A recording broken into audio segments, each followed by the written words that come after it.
Hello, welcome to the Wareham Free Library. We're here, again, in the Stone Room for episode 2. My name is Stephen Miller. I'm the Reference and Outreach Librarian here at the library. In this episode, we're going to talk about the Children's Room. We'll introduce you to Marcia Hickey, our Children's Librarian, and we'll talk a little bit about the books that are on display in the Children's Room, and we'll talk about the programming that she offers year-round and during the summer. Now, I'd like to take a moment to talk about our new hours, which are starting on the week of September 23rd. On Mondays, we'll now be open from 1 p.m. to 8 p.m. On Tuesdays and Wednesdays, we'll be open from 9 a.m. to 6 p.m. On Thursdays, we'll be open from 1 p.m. to 8 o'clock p.m. We'll be closed on Fridays, and then open again with the regular Saturday hours of 9 a.m. to 2 p.m. We'll also be open at the Spinney branch in Onset from 9 o'clock to 1 p.m. on Mondays and Thursdays. And now I'd like to take a moment to talk about the Wareham Free Library Talent Show, which is being supported by the Wareham Free Library Foundation. The talent show is going to be on Friday, October 19th at 7 p.m. at Redmond Hall on Main Street. Tickets are available at the circulation desk, and all proceeds are going to be donated back to the Wareham Free Library. We look forward to seeing you there. And now we're going to head to the Children's Room, where we're going to be talking with Children's Librarian Marcia Hickey.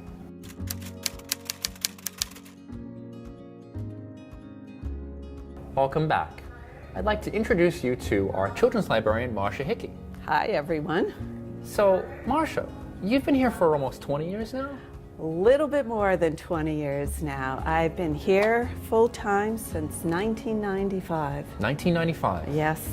So tell me a little bit about your background. Where did you come from? How did you come to here at the Wareham Free Library? Well, my degree is in education. I got my undergraduate degree in education and social rehabilitation and my master's in special education. So I taught for a little over 5 years.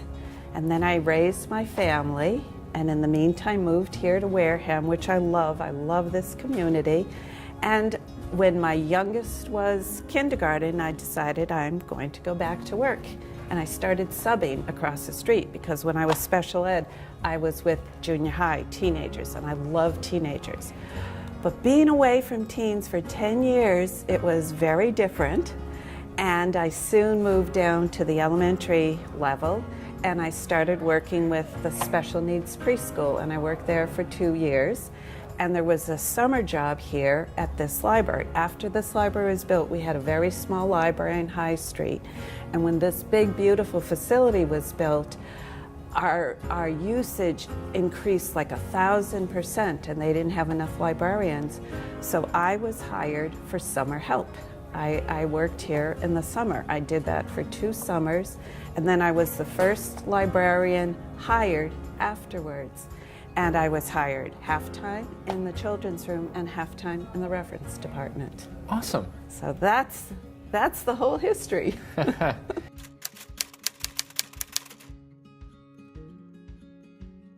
So tell me a little about your philosophy here when it comes to children's services. I feel that we should introduce children and their families to good children's literature and books, and emphasize that reading is fun, and reading with children is fun.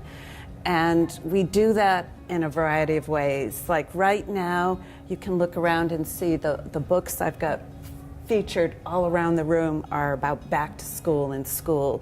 We have some with multicultural. This book over here is about a deaf boy going to school and the different ways he learns. We have about Muslim children, Japanese children. That's My Name is Yoon.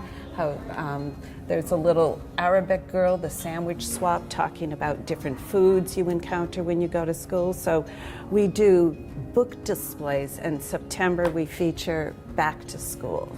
So tell me a little bit about the book displays. You have one off to the left by the door and another one on the right-hand side. I have 2 separate book displays right near the entrance of the children's room, and I change those up every month. So this month, the bookshelf on the left features books involving math, so anything with math. counting, shapes. I have Katherine Johnson from Hidden Figures, a picture book biography. Oh, that's awesome. On Sophie Blackwell, another pioneer mathematician, her biography, and lots of picture books. So I mix fiction and nonfiction together, and just so parents can focus on that. And on the other side, I have vehicles. I have construction vehicles, trucks, ambulances, fire engines, everything, and construction books. And again, a variety of levels and fiction and nonfiction. And it just helps families realize what you have, because a lot of our families, we have a lot of grandparents now coming to the library with their children because parents are so busy and they're not used to children's books. So I bring them out from the shelves and they're on display so they see right there in front of them what they would like. And because I change it up every month, it keeps the kids' interest too, so they never know what they're going to find. Absolutely. You also highlight an author. I saw that you were highlighting Mo Williams, which is right behind your desk. Tell me a bit about that. Well, I do 2 authors a month. I do a younger children's author, Mo Williams.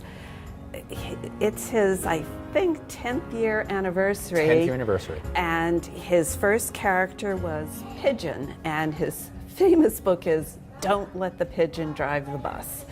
And the book opens with the bus driver exhorting the children, I've got to go take a coffee break now, but just remember, do me a favor, don't let the pigeon drive the bus. And it's the pigeon asks the child, say, please, will you let me drive the bus? Please, I'll give you $5. Please, my mom lets me. And it goes over and over. And then the pigeon gets more and more excited, and the kids love the story. So he published that book over and over and over. I don't know how many printings. It was New York Times bestseller list for literally hundreds of weeks. And he wrote more pigeon books. So I'm focusing on that because this is back to school month, and so buses. So the pigeon books are for younger children, for parents to read to them. And then he went on and he published a series with Piggy and Elephants, and they're beginner reader books. So the children that are in kindergarten or even preschool learning to read, there are less words but more emotions at the Piggy and Elephant. It's my other display I'm featuring for the other kids. I've got a Harry Potter display this month because this is the 20th year anniversary. 1998 was when amazing. Yes, That's first nuts. Harry Potter book was published. And so I'm featuring those books, and it's interesting because I put all 7 books out and I have multiple copies of all the books. I'm down to the paperback copy of Harry Potter because what a book display does, it does catch people's eyes and they check out the book. So I'm down to book number 4 of Harry Potter and the Sorcerer's Stone. They've taken it out. And you're right, that Harry Potter, of course, takes place in London and England and Scotland. Yes, and I just remember as you know, I was growing up, you know, being an adolescent, and just that series, just when I was that young, was so impressionable on me, you know, especially since I kind of, you know, look at Harry Potter and I looked at myself, the glasses, the goofy hair and all that stuff, and I just remember, you know, staying up late at night reading I've read the 4th book in a day, and it still is one of those things that just stays with me. And you see children, not just children, but adults, adolescents checking out the Harry Potter books, I'm sure. Absolutely. The adults do, teenagers do, the younger children can't wait till they're old enough to read the books. And it's a series you reread. And we have the books on CD to listen to, so a lot of adults borrow them to listen to in the car because the reader is award-winning Jim Dale, who's won awards for spoken word for the book. So they're great books to listen to too. And what is it about the Harry Potter series that you think people are just drawn to? The popularity, what do you think it is? The good versus evil, the fact that children are the protagonists, they're defeating the evil, all sorts of things. It was the book series that got children invested in reading big, thick books. And then they weren't afraid, because you were talking about going on different authors. So after children finish reading the Harry Potter, I suggest to them the Rick Riordan series. And that's also magical too. They're like half Greek god, half human, and they have powers, and they have to defeat evil and save the world. Right, that's the Percy Jackson series, right? Yes, that's the Percy Jackson series, and kids really love that too, and those are big, thick books. And what Rick Riordan has done, he has a new character now, and he's going into Norse mythology, because with all the Thor movies and Avenger movies now, the kids are into the Norse mythology. And that character is Magnus Chase, and Magnus Chase lives in Boston. And so they feature the Boston Common Garden, the Boston Public Library. They actually take a Captain John whale watch boat to go out, and they come on the Cape and they dig up some ancient burial ground to get Viking bones. That's awesome. Buried on Cape Because Cod. of course the Vikings actually came here when they were visiting. They did. We have proof of that down at Dighton Rock, where they, they put some graffiti on it. Right, so right. It's So- all relevant. Exactly, and that's why he chose this as the setting. You're right. That's awesome. Yes. That's wonderful.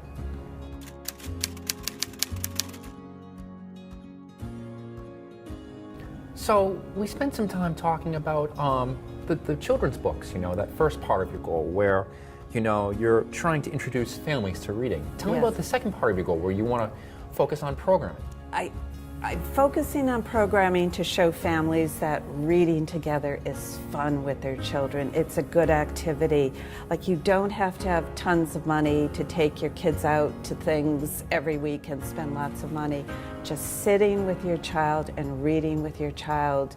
They're close to you, it's so comforting, and so we want to demonstrate that. So we do that first through story times, and we have a variety of story times. We do a Monday morning story time at the Spinney Library branch in Onset, and that's primarily for Onset families, but also we have the benefit because the Head Start school is right there on Onset Avenue, and they have 3 different Head Start classes, so each week a different Head Start class comes to Spinney. That's awesome. And what we do for those families too, because the children aren't old enough to get library cards, and the Friends of the Library, that group gathers gently used children's books. So after the story time and craft activity, all the children that story time, we set up a table like those tables there, and we put a variety of children's books out, and each child, every week they come to story time, brings home a book that they get to keep. That's wonderful. They love it because they're coming to Storytime via a bus with schools, so they can't make it back. Their parent at that point doesn't have a routine, so we give them a book so they continue. And they do similar to what we do here. They do a story time, we do singing, we do music, we do instruments, and they do a craft. And the craft is always meant to coordinate with the stories. So we talked about going back to school. The craft this week is doing a school bus with a stop sign. So when they go home, their mom or dad or grandmother or grandfather can say, what did you read today? What did you do at library? And they can show the picture and say, we learned about going on a bus, going to school, and that sort of thing. So that's Mondays, and then as you've already stated to the audience, we've recently expanded our hours, so the other story times are Tuesday and Wednesday morning at 10, and they're for 6 months to 5 years of age. I try to keep the first one a toddler story time and the other preschool, but whoever comes, I bring a mishmash of books, and I pull out what's age appropriate for the families. Of course. And it's to model reading, and that seems silly, but a lot of parents or grandparents, if they've been away from reading to kids, or maybe they never have, to use silly voices, to make your voice go low or high and soft and loud and fast and slow and angry, like the Pigeon books. He gets really angry that he doesn't get to drive the bus. Of so course. One page, the spread opens out, and it's letters about 10 inches high, bright red and 72 orange. font. And let me drive the bus.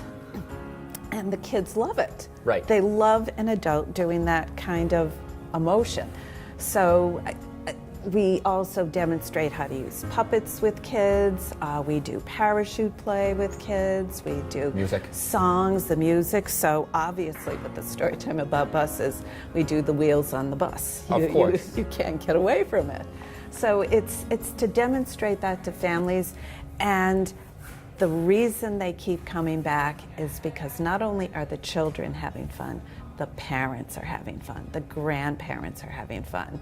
And that's what I get as a feedback, that they're having fun too, because if they weren't having fun, they wouldn't come back. Absolutely. And you run a group on Saturdays too, right? Yes, and that is not me running it. We have Miss Bethany Gay and she's employed by the Wareham Public Schools, and it's Office Beyond School Time, and she does a Brain Builders group. So she does a lot of the same things. She does music, but she incorporates a little bit more of STEM activities and science activities into her story time. So we have through the week and on the weekend on Saturdays. So we have 4 different groups that you can come to. That's right. And that's running from September 22nd through November 22nd, right? Yep, just before Thanksgiving. We take a break over the holidays because I had tried doing that in the past, doing December, and families are much too busy. They're stressed out with the holidays. So we take a break. Oh, yes. That's great. Yes. Just the other day, I was scrolling through Facebook, and I happened to notice just some of the amazing, incredible programming that you've had here. Could you highlight some of those things for me? Again, we choose outside programmers to get people interested in coming to the library. Toejam Puppet Band is really big in this area because they perform at the New Bedford Zoo every Monday, and a lot of families follow them. So we had them kick off our summer reading program this year, and we had over 150 people packed into that room, and it's music and it's dancing and it's humor and it's puppets.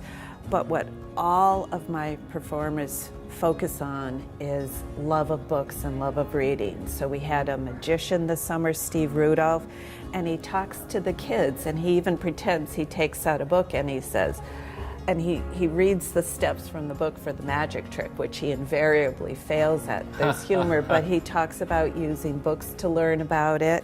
We had Pitter Patter Puppets also come, and the children love the puppets, and very simple, interactive. They're all learning colors, numbers.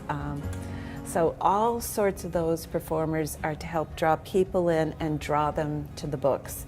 And every single one of them mentions the books and talks about libraries and library cards. And the magician, he even brings out, he makes a big, maybe 12 by 18 cardboard library card, and he personalizes it. Wareham Free Library card, yes. Yeah. But he talks about it's the most magical card of all. So they all focus in on reading. That's wonderful.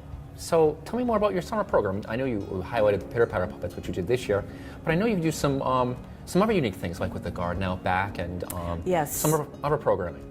We've had a learning garden outside now. This has been our 4th year. So much so that we had to rebuild the beds in the spring, and we get a lot of help. The garden was started through the foundation and trying to coordinated with a grant from Toby Hospital with healthy eating. And it was continued through the trustees, and Jonna Fredrickson, the president of our trustees group, is really the backbone behind the library. I see her all the time in the garden. Yes, she lives close by, and so she's able to care for it because unfortunately I do not get paid to garden. But we bring at the summer reading program, it's an 8-week program from July until mid-August, and we start every story time with bringing the children out into the garden for a half hour. Their favorite activities of the little one is to water the plants. Of course. So we always have teenage helpers. They're in charge of the hoses. We bought a dozen or so little watering cans, and they fill up the cans for each of the children, and they toddle over and they water various things. Then like I said, we have a lot of help in the spring. In April, the Tabor Academy Garden Club comes over. They rebuild the beds, they weed it all out, they plant some things.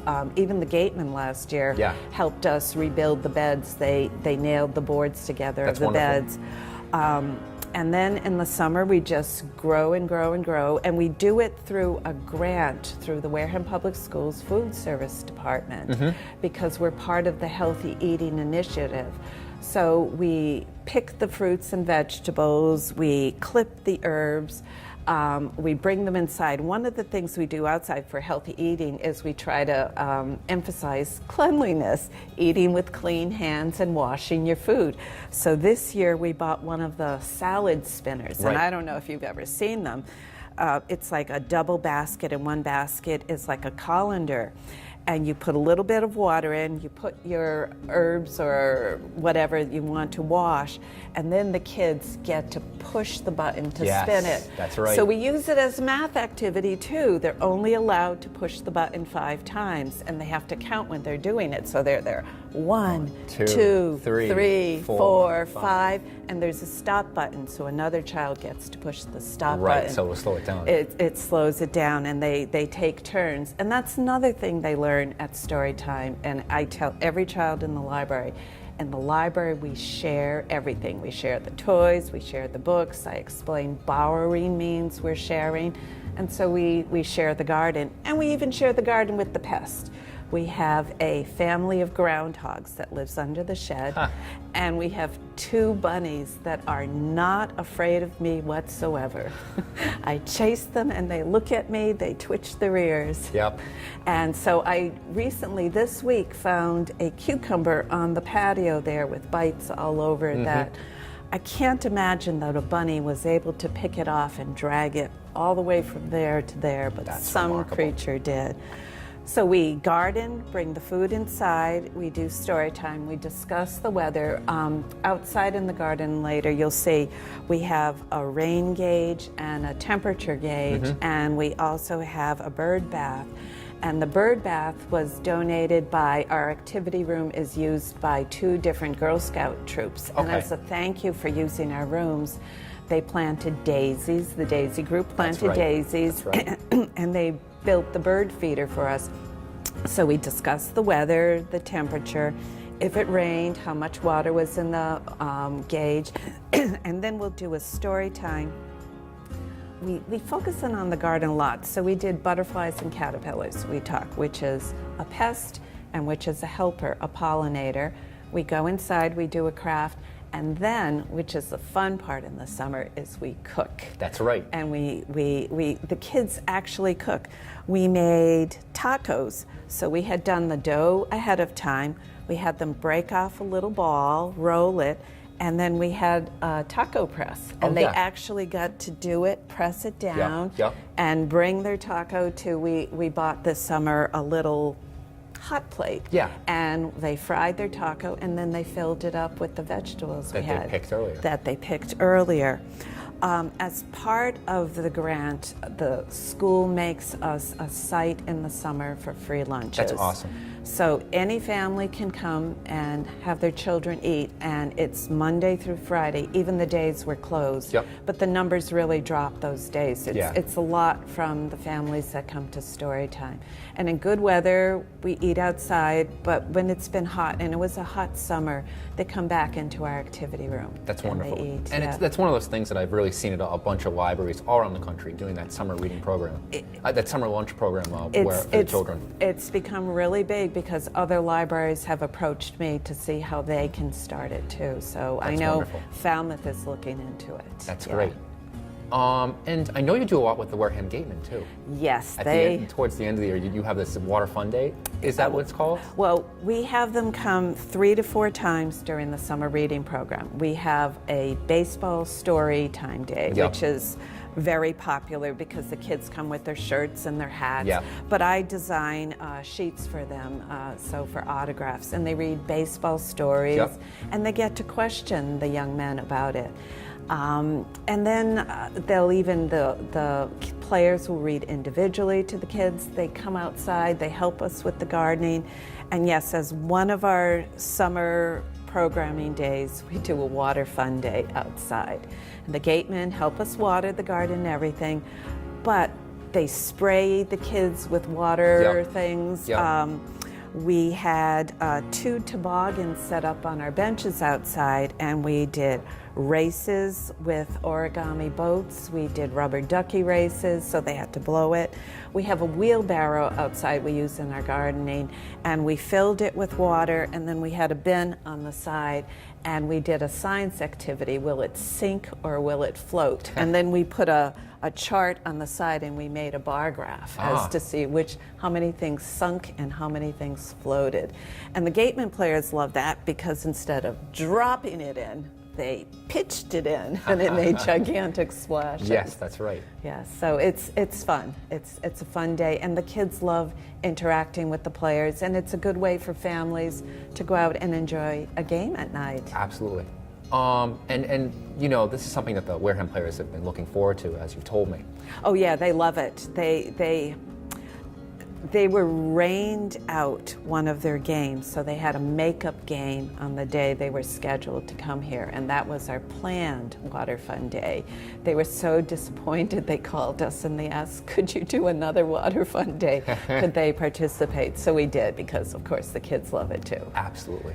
So it's just fun to get more performers and people from the community to read to the children. That's wonderful. And it's a big deal when sports figures read to the kids. Absolutely, especially you know, we're talking about the Wareham Gatemen here. You know, future Major League Baseball ball players here. Exactly. And they have a great product on the field. I've watched them play many times. Yes, it's fun. So we do this 8-week summer reading program, and the families really enjoy it, and it helps stop summer slide too. Absolutely. So we have older children during the summer. We still keep the babies, but we have school-age children, and all the research has shown that if you keep reading in the summer, you will stop that summer slide. Absolutely. One of my best friends is a reading teacher, and he does the testing at the beginning of the year, and he says he can always tell the kids Absolutely. that didn't The participate learning, the vocabulary, all that in the stuff. summer reading program. Yeah, it makes a huge difference. And I think more and more families are hearing this information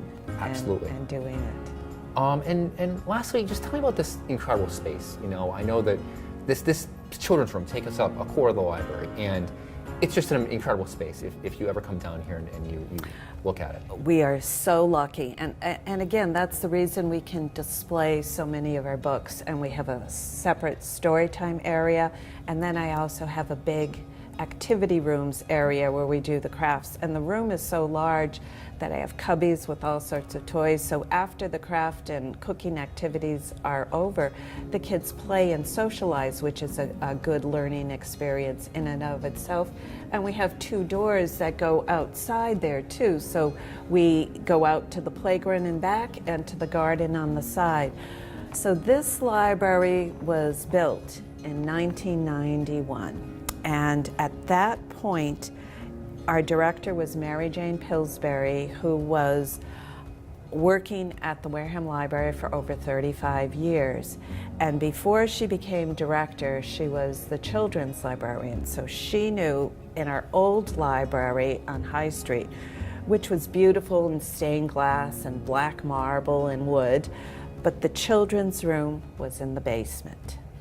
And there was a little boy in those years who was in a wheelchair, and he attended story times with my children, and so we'd have to park the wheelchair at the top of the stairs. Mom would carry him down, and then the other moms would fold up the wheelchair and bring the wheelchair down, and the space of the whole children's room was this area here. This building is 20,000 square feet, and the children's room has 5,000 of those square feet. That's enormous for a children's room. So we're able to divide it into the picture book area, which are preschoolers to 5, 6 years old. We have a toddler space next to our Storytime area where there are the board books. And then the other side we have our chapter books and study carols for the older children to study. We even have our own children's restroom in this area with a baby changing table. So we have a fantastic space that Mary Jane designed, and it's also right front and center. You go in many libraries, they want to keep the noise of the kids away. Yep. So the children's section is either downstairs, way down the hallway, around the corner. You walk in our front doors, if the kids run straight, they're in the children's room. So it's a fantastic space, and I'm very lucky to work here, and the people in Wareham it's a wonderful resource for them. Before we wrap up today's episode, I'd like to make one more final plug for our Children's Storytime Hours, which will run from September 22nd through November 22nd. On Mondays at the Spinney Memorial Branch, they will be held from 10:30 a.m. through 11:15 a.m.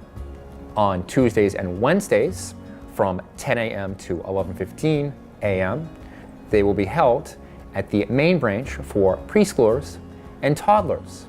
And then on Saturdays, the Brain Builders group will meet with Miss Bethany for newborns and for children through ages 6. For more information, you can contact Marcia Hickey, our children's librarian, who was featured earlier in this episode. Thank you for watching today's show. I hope to see you next time so that I can try to highlight some of the friendly faces that you see here every day at the Wareham Free Library.